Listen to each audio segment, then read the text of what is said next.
Grand day, gems and jewels, gods and goddesses. I'm your host, Corinthia Peoples, and this is Power in My Pivot. Power in My Pivot is a live broadcast that happens every single Saturday,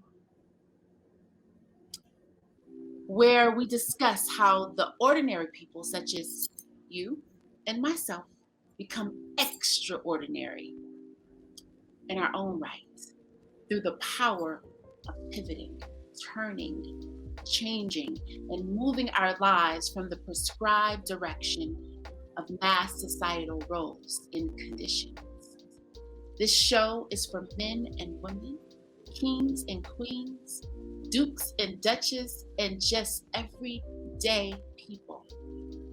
The time has come for us to control our own narrative and to set the stage through leading by example.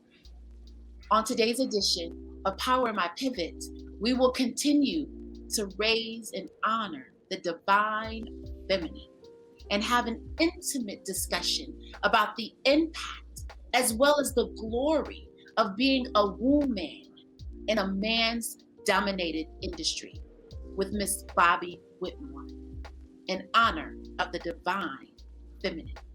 Stay tuned.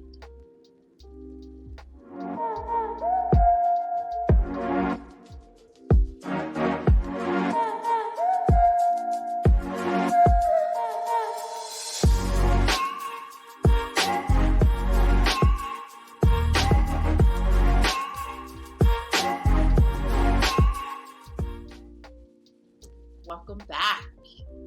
Power in My Pivot is a discussion where we unpack the details of our pivot, our transformation, whether that's been voluntarily, circumstantially, or out of sheer survival. It's a talk of our soul's journey and our evolution as humans. Welcome, welcome, welcome all to the room. This is an inter-participatory discussion and dialogue, honey, so feel free to drop a comment in the comment box, ask a question, and we would love to answer in the chat.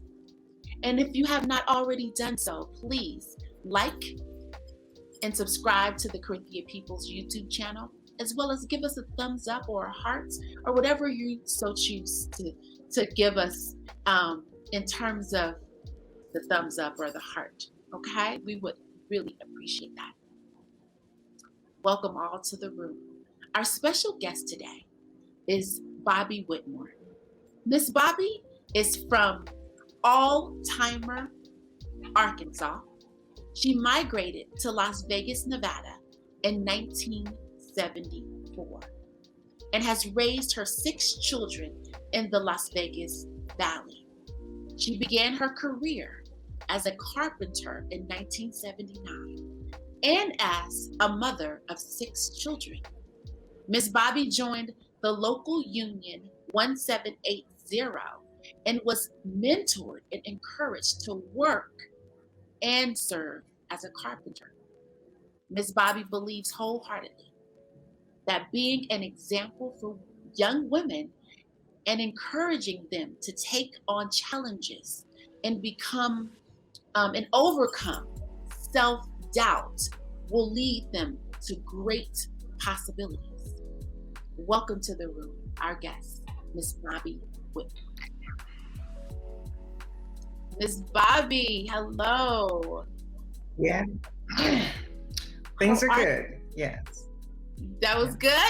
I hope I did your bio some justice. No, I'm just saying things are, for me right now, life is really good. Things are good. Yeah. Life is good. The only complaint I have is no complaint. Yeah. That's a good one. That's a good one. No complaining is a good complaint. Well, you're a powerhouse of a woman. So I was just saying, I hope I did your bio, introducing you justice. Oh, my personality is more of a backroom type person. It's kind of like you go to a party and everything's laid out, and the cook's in the back, and I want to be like the cook in the back, not the one who's hosting the party. That's my personality. So you're I late. kind of walk through like some say I am. I hear it a lot. I'm a big thinker, so that's just think. And meditation. You look like a people watcher too. Like you like to pay attention to people. I listen. I'm a very good listener, because when you listen, you learn all the things that aren't being said. You feel what people are feeling. When you listen, you don't have to say much because they tell you where they are, how they feel, and what's going on in their life. And to be a good listener, you cannot be, you can't criticize, you can't, excuse me, throw your opinion in there. You just have to listen and feel what they're feeling. So I'm blessed with that trait and that character. Wow. So I enjoy that portion. Yeah.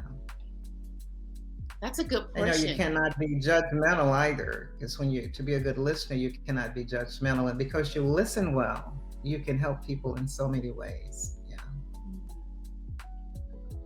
Is that cultivated? Do you cultivate being a good listener, or is it something that you just have always been good at? Because I've been, most of my life, I've been pretty much a loner. I've learned to be my best friend.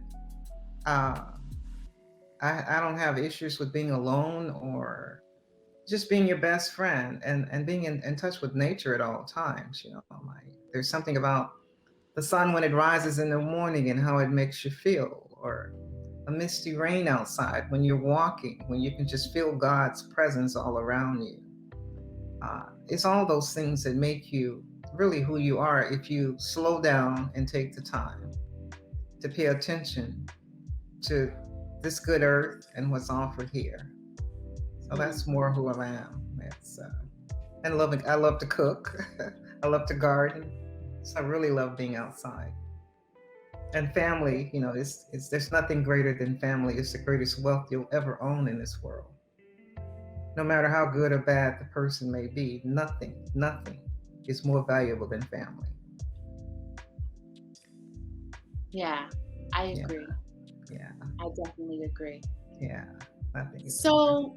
Miss Bobby, from Arkansas, from Alzheimer's, Arkansas to Las Vegas is quite a stretch. You you went pretty far there. You went from the south all the way, and then over west to, why Las Vegas?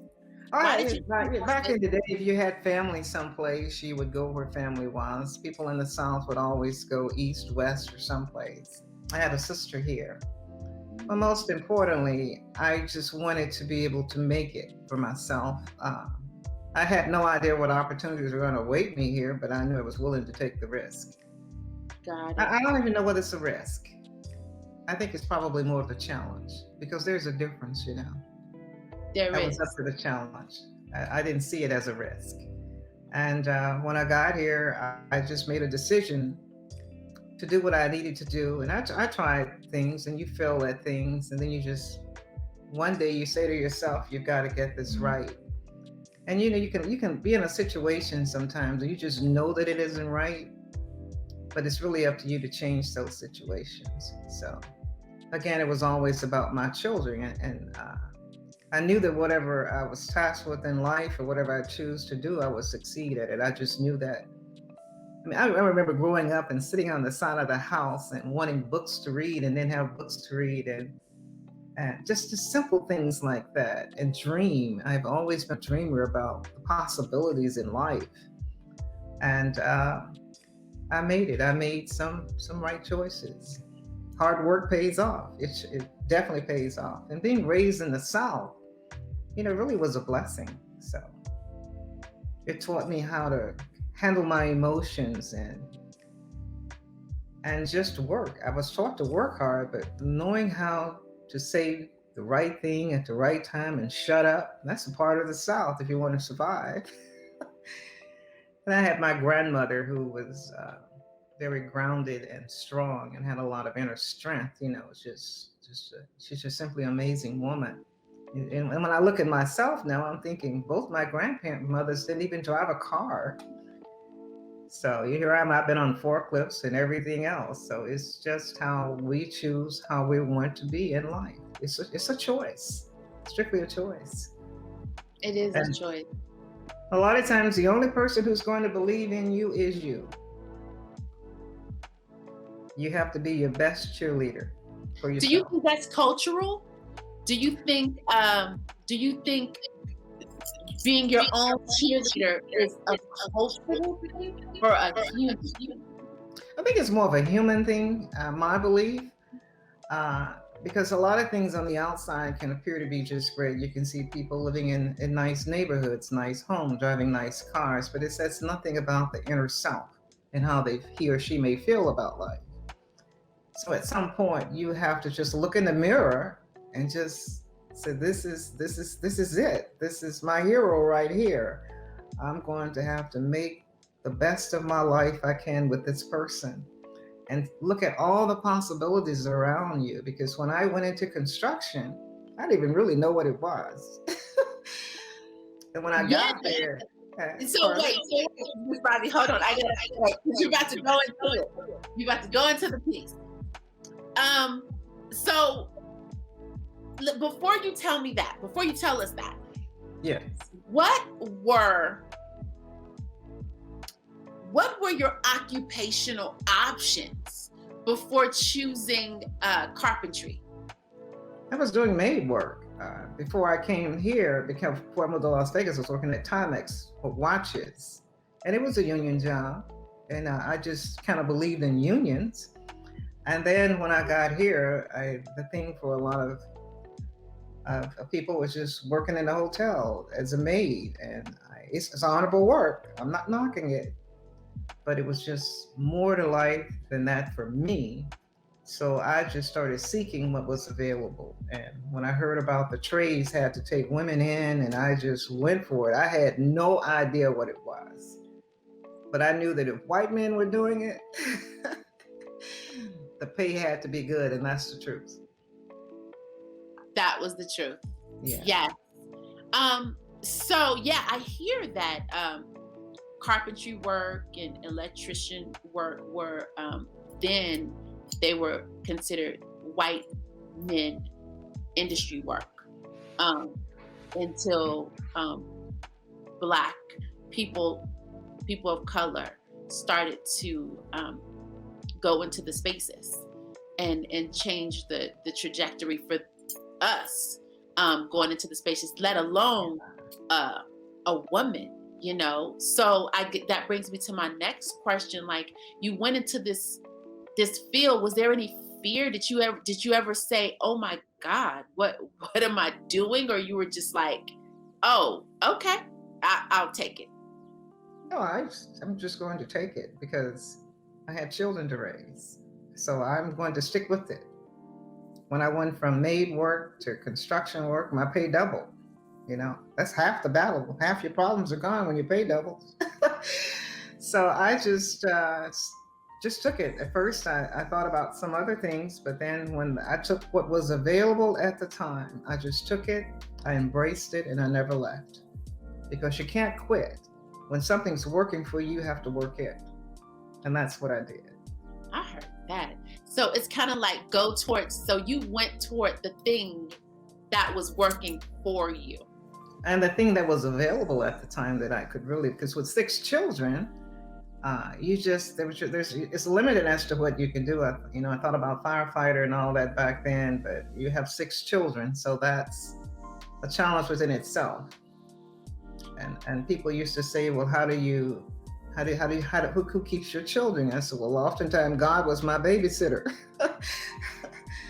I'd make sure their lunches were packed, their clothes were ready, and I'd have to leave early in the morning, and God was my babysitter. And I came home in the evenings, I made sure they had home cooked meals, and I was there, and I got them in sports. So I just lived for my family. I have 4 sons and 2 daughters. I live for it. That's Beautiful. it. And I just on that, there is a time in your life when you just know that it's time for change. You just know. And I call it courage. We all have courage in us, but it's like courage can be sitting on the table, but it's not just going to walk over to you and get up and carry you. You have to pick up courage and carry it. And that's what's good about life is we all have courage. It's just that sometimes we're not aware of where it lies, but it actually lies within us. Yeah, we think if others will give us what we need, but everything we need is within us. And I do also believe that you have to walk within your purpose in life. Because from the time I joined the apprenticeship program, I started pushing for other women to come as a first stage apprentice. So that's how long my journey has been. Wow. Yeah. That's impressive. So, you shared that the Employment and Training Act, the CETA, Yes. was a United States federal law enacted by the Congress and signed by the President Richard Nixon at the time in 1973. How did you hear about this opportunity? How did you hear of the CEA, which is the Comprehensive Employment and Training Act for women? They had something for women. So how did you hear about it? There was there was a sister. I can see her face, but I can't remember her name. And she was just talking to me one day, and she said, these places have to put these construction trades. The different places have to put on women, and you should go and apply. So it was up in the Nucleus Plaza. I went up there and I put in this application. And when I took it back, the lady said, I never forget. She's a Hispanic lady. She said, well, you don't qualify. Because at that time I was married, but I was in not a good marriage, and I wanted to just do it on my own. And she looked at me and she said, you know what? I'm going to tear up your application and you put down the right stuff.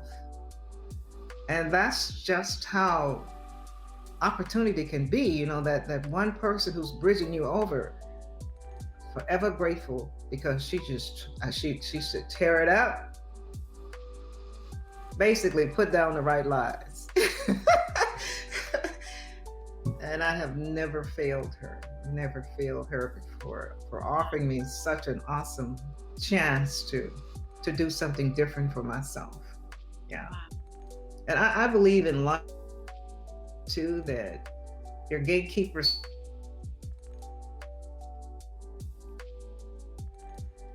never meet you or give you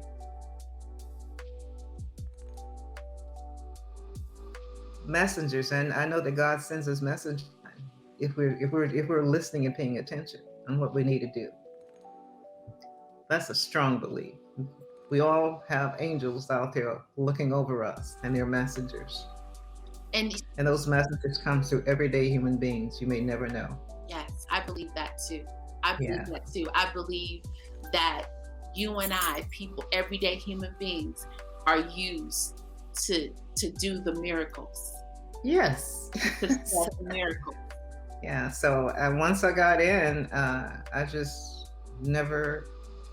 There are times when you think about maybe because someone's giving you a tough time on the job. You have a jerk you have to work with, in a sense, somewhat of a jerk, not really, but a human being who really cannot understand where you are, because remember, construction is a man's job, and you're entering this field where men go home and they tell their wives how hard they have to work all day. And I was like 135 pounds. I'm coming in there and I'm doing it too. Come on. So it's like when you're entering in this field, change. It's culture too. You've got culture involved in that. You've got generations. It's so many things involved in change. And the only reason things really change is because you have men and women, and it depends on what it is, who are willing to push it through. And as you're pushing it through, you're pushing the gate open for someone else. I'm a firm believer in that. Yeah. Right. And we have to do that. We have to do that. And my survival in the trade was not so much about me, it's more about women coming behind me who they can look and say, well, I know if she did it, and I'm no exceptional person. I was just willing to stick with it. You were And I got willing to. paid well. I got paid well too. So So that helps you get up out the bed every morning. well, it's the skill too. It's like I have a trade. It's like there's just you can walk into a house and you can just change things, and then you're working with all these other trades people. You can pick up on all the things they do. Yeah. So you become so self sufficient on your home, on your daily life that Yeah. it's like tools are just as common to you as makeup maybe to a person. To a woman. Yeah. Yeah, So I guess that's so then that brings me to my next question. What yeah. was your most what okay, tell me what was your favorite tool? I did finish work for a long time, so I really like uh, when you can walk into a room and you can trim it out. So those are the saws and things like that. Anything with finish would be the routers to saws. So finished work. Define Yeah. finished work for us. Is that like the what is finished That- work? Is that the molding around the house? Like in the When at you the walk into the bottom. casino, it's just you see all the fine woodwork in there. Those are crafts. The cuts are so accurate that you don't even the trades offer you just so many different skills. If it's not carpentry, electrical, plumbing, of our life, with homes and apartments. I was blessed to have such. I loved it. Very passionate. I've met along the way, and working with apprentices to see them go from homeless to home, simply amazing. From homeless to what? My journey was more about how can I assist other people.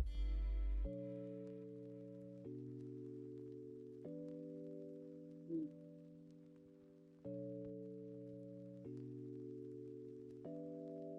But Wow, Miss Bobby, you're glitching. Um, are you there? Yes. Can you say something for me? oh, I'm just thinking about my career and how wonderful, That's how beautiful. blessed No, you I. were glitching. The internet was we was hearing every other word that you were saying, Oh, and then you got really distorted. So the oh, internet is yeah, technology, right? We're using technology. Um, yeah. But sometimes you go with you. Sometimes it's that way too, as I'm watching you. So it's going both ways. okay, okay, all right. Yeah, That's so I think we're just gonna keep it moving. We're not gonna stop yeah. this train. Yes? Keep the train moving.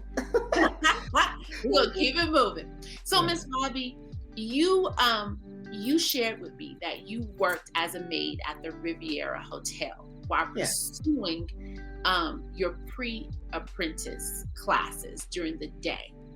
Yeah. Sure And you did. mentioned that you were on a verge of a nervous breakdown while you Yeah. were raising six children, working, six children, working, and doing the pre-apprenticeship program. Can you tell me what was happening in your mind and in your body, and what brought you through it? Well, I was so exhausted. It's like you're working. It's kind of like you're working two jobs, and I think my baby was 10 months old at the time. Oh wow. So you just and then one day I was at the apprenticeship school and I was just talking to this one guy and he says, "Doggone it, woman, you're gonna burn yourself out. You're trying to do too much." But the good thing about it all was once I completed the 6-week pre-apprenticeship program, I had a construction job that Friday. So it was worth it's just like I didn't have any lapse. I just went from completion to construction. To start up. Started right away. There was no no lefts in between. I was able to just do it. And And you quit your maid job at the Riviera. pardon? And you quit your maid job. Oh, yes. You were like, hasta la vista. I don't even think I called in or anything and let them know I wasn't coming back. I just didn't go back. But I just knew that I had more in me. I just knew that there was just something better for me. I just knew that there was something that could define me better than what I was doing. I just knew it. You just knew it. You just Yeah, like, like, I don't know. You just, it's just like you say, I'm going to do this, but this is not where I'm ending up. mhm. And then you don't get a lot of encouragement when you're going into a non-traditional field, especially other women and family. It's kind of like we raise our sons and daughters to believe that men and women do certain things for generations. Gender roles. Gender Yeah, roles. gender roles. It's like, but it's really not about the gender. It's about, do you have the qualifications and the skill? And for you, and for I think even for all of us, the gumption Oh yeah, yeah. to just do something new and different and out the box. It doesn't start then, because I just remember a kid growing up. I was always trying to, well, I guess you call it the hustle then. What can I do to earn a buck? And my mom couldn't afford to give us lunch money, so I go to school an hour early in the morning and work in the cafeteria to get the free lunch. I Wow. would take the library. You was a hustler, honey. Yeah, so the library period, you go in there and you work, you do the dishes and stuff in the lunch break so you can get the free meal because your parents didn't have the money. Of course, it was good food back then, but I've always looked for ways to achieve. I remember my brother, and I know this is kind of off subject, but you just know. We would go berry picking, blackberry picking and plum picking, and I would leave home in the morning and I would be determined and not so determined I wasn't going to come back home until the bucket was filled. Mm-hmm. So when you have that in you, you just kind of know that you're going to find your way on what will work for you at the time. Uh, because of the children, I was somewhat limited as to where I could go because I had that responsibility. So I took the next best thing that I could do and made What it. was the most challenging? What was out of when you got the job and your life has shifted and now you're making the money. Now you are learning a trade.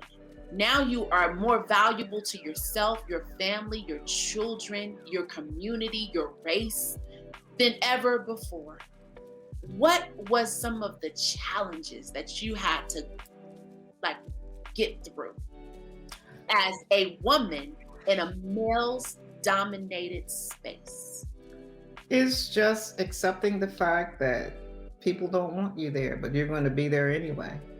And I always had some person who was supportive, but you've been told, you get told certain things like, why are such pretty black women prostitutes? Like, heck, I don't know, I'm not a prostitute. They say, just why don't you find a husband to take care of you? It's like, that is not why I'm here, to find a husband. That is, so people can be uh, they're insensitive with things they say, but no, it's like no matter what you say to me, I know my worth, and I had to find my worth myself.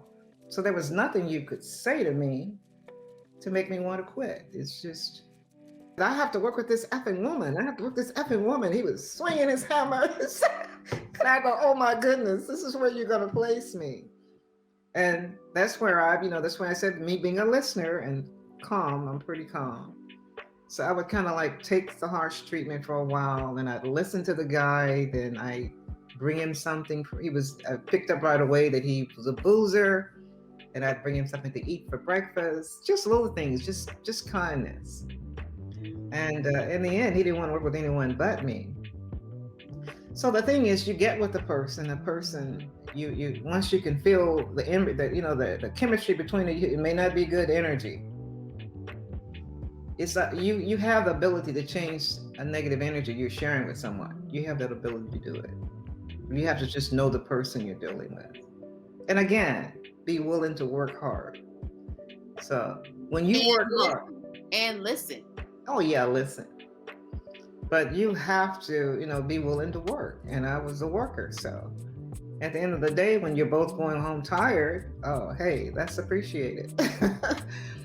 But that was the first biggest challenge. Like, a lot of people may have wanted to quit, but I had a good boss, my foreman, Donnie Crow. I'll never forget him. And he was the one who believed, even I had this foreman who believed in me. And throughout my career, I advanced not based on me wanting to advance. It's just others saw things in me and advanced me. Because when I retired running an apprenticeship program, that was huge. Yeah. So you went from slinging the hammer, Yes. doing carpentry work, doing, like you said, you were doing finishing, and you mostly worked at the casinos. No, I was at the test site. I did a lot of concrete work, heavy work. But I a portion of my career, was able to run a shop, and I love that, But no, I did a lot of heavy, like lifting. Hard to believe, but 1-inch sheet of plywood, 4x8, 1-inch thick. I used to carry that. Yeah, that's a lot. Waterlogged. The guys would look at the stack and say, 32 pieces or 10 pieces, 5 belong to me and 5 belong to you. And you would have to carry them. Yeah. But once you did that, they kind of had a little respect for you then. Because when when someone's trying to break you and you can't be broken, they can only respect you for not breaking anyway underneath them. Yeah. And then they become your little cheerleader on the side. And any task that I was given, I was just always give it my best shot. If they say, Bobby, go do whatever, I put my signature on it. That's how you do it. So that's how you really gain respect. Is you have to know how to deal with people and be at your best at all times.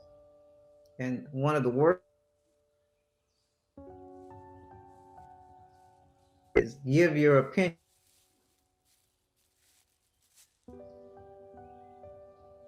And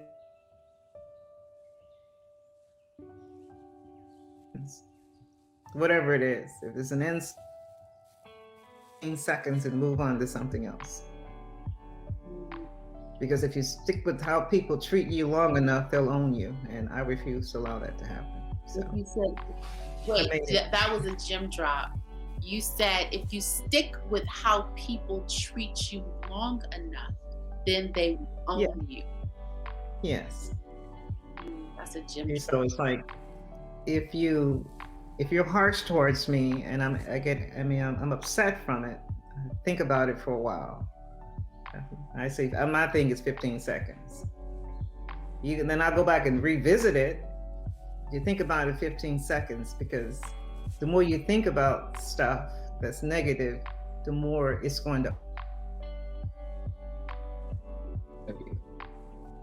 So it's like you never on time. And human beings are just human, and none of us are perfect. So you make the best of it. But it makes a difference too when you have a career you really love. And I really loved the career that I had. I mean, just was passionate about it. I loved it. I mean, I love going to work. Wow. So that makes a difference too. Wow.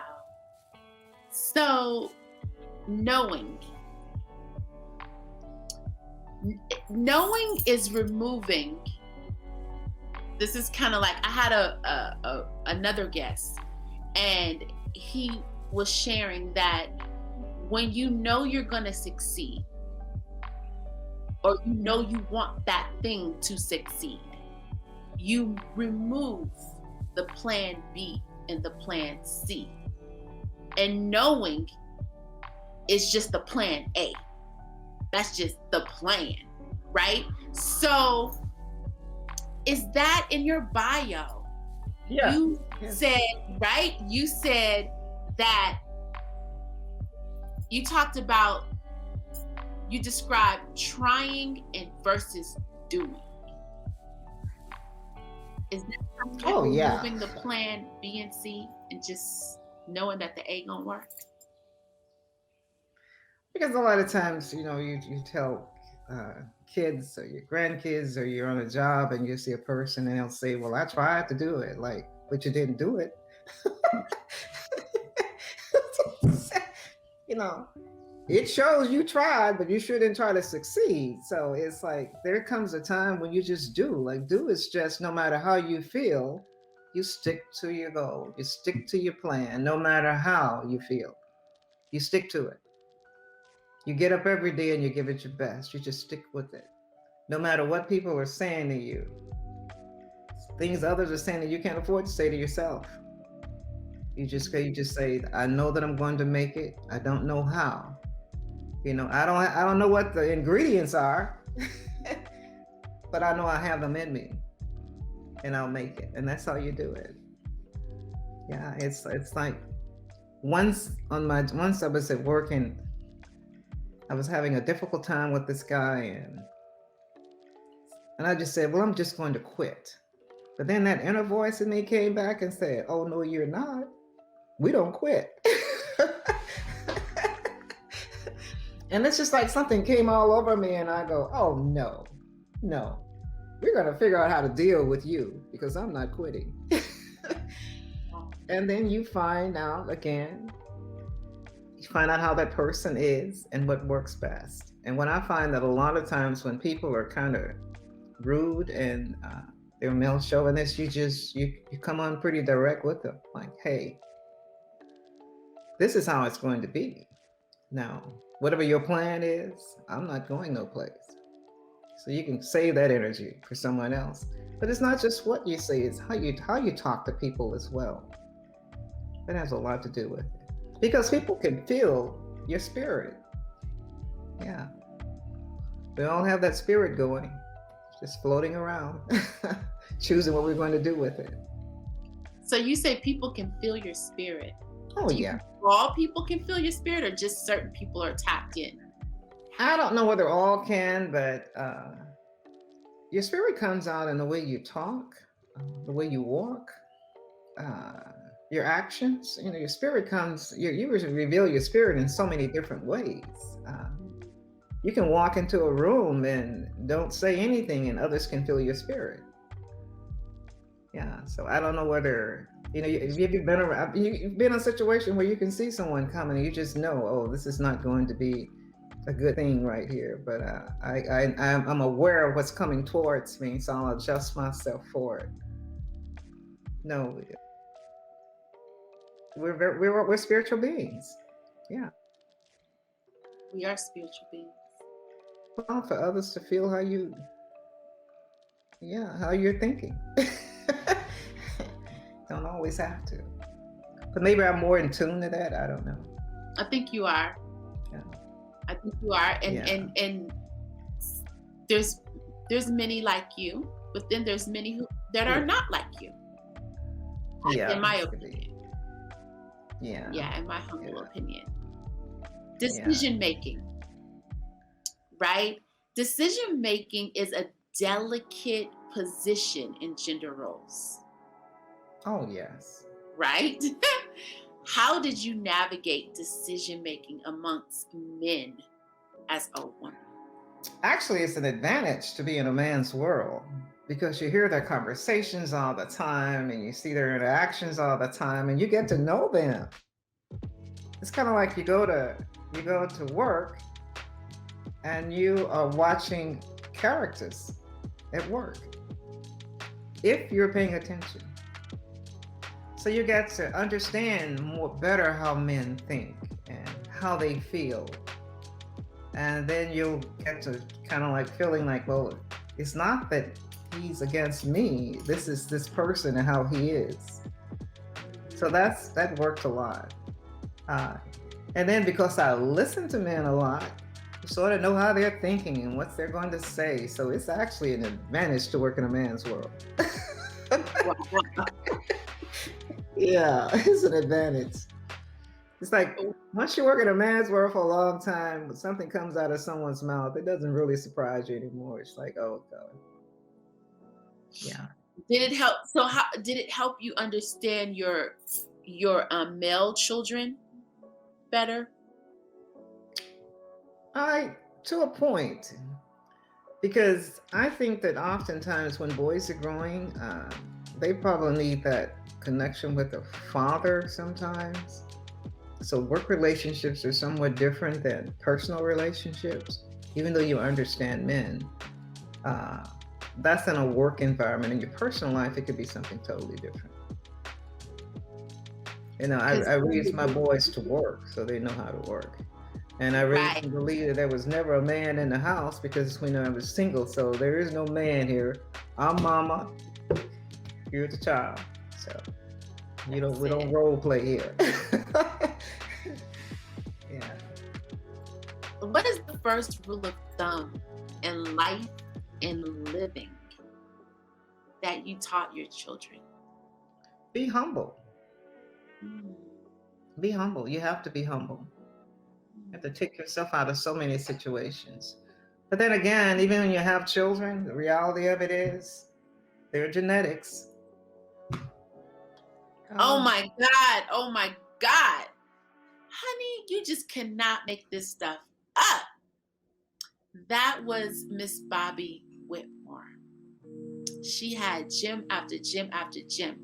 Every woman that I've had in this 3-part series, this is part 3.